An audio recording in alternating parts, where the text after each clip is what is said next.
Welcome back to engVid with me, Benjamin. Today's lesson is a writing one that is going to really show that you are a sophisticated writer. That means that you are intelligent and that you've got a good understanding of English grammar because you can use these two key punctuation marks.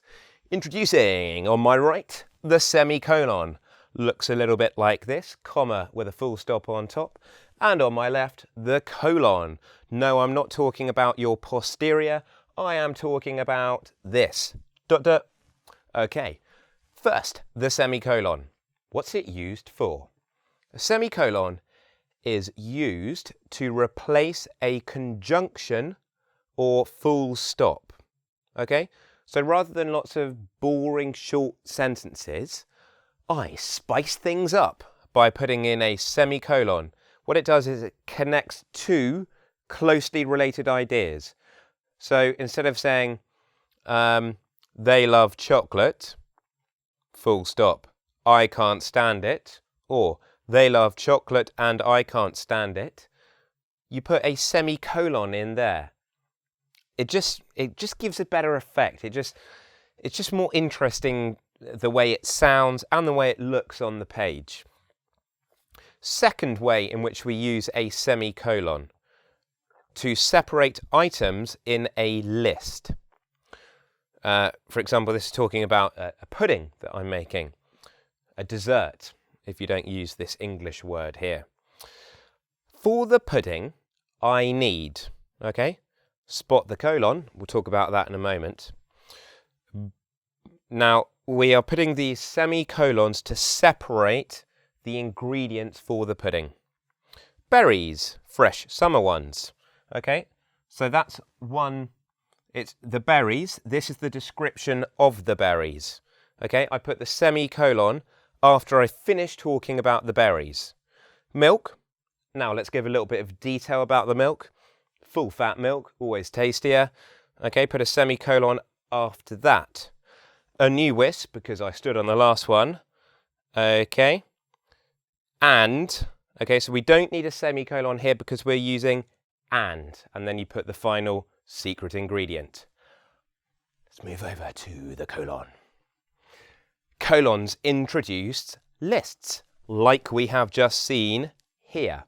This is what I need for my pudding. Dunk, dunk, dunk. Now I'm going to put my list. Colons isolate words to create emphasis.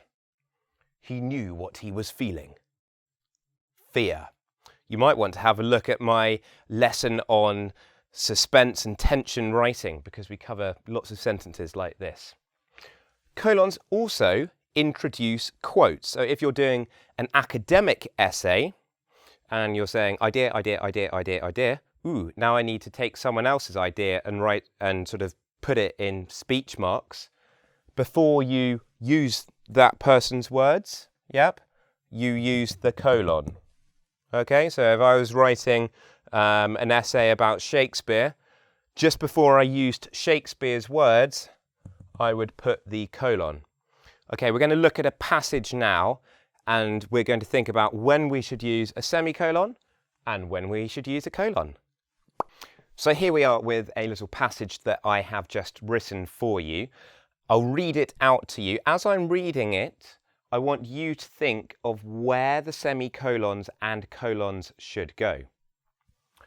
You need to do 3 things to be successful in English. Practice with native speakers, learn and revise your vocab, and master your grammar. It helps enormously to visit the UK. You'll understand the culture. Together we can achieve fluency. Together we can grow.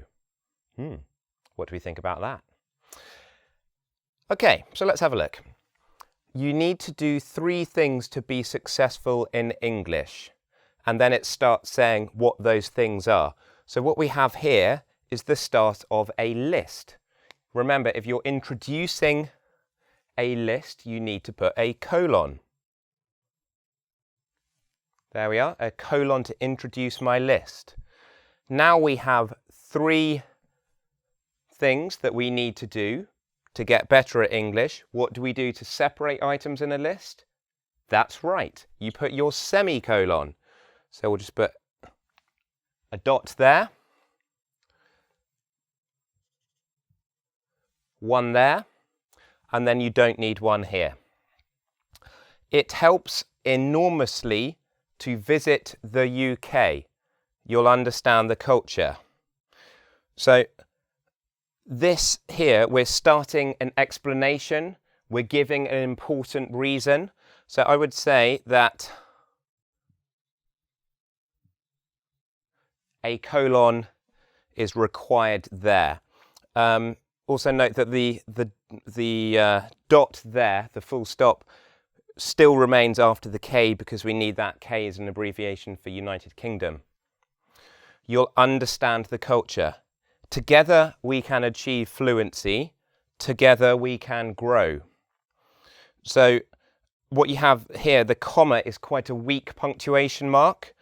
And really what this punctuation mark needs to do is join these two ideas together. Therefore, the semicolon is required. Hope you got that sussed. Why not test your skills now with the quiz after this video? I'll see you in the next one. Take care.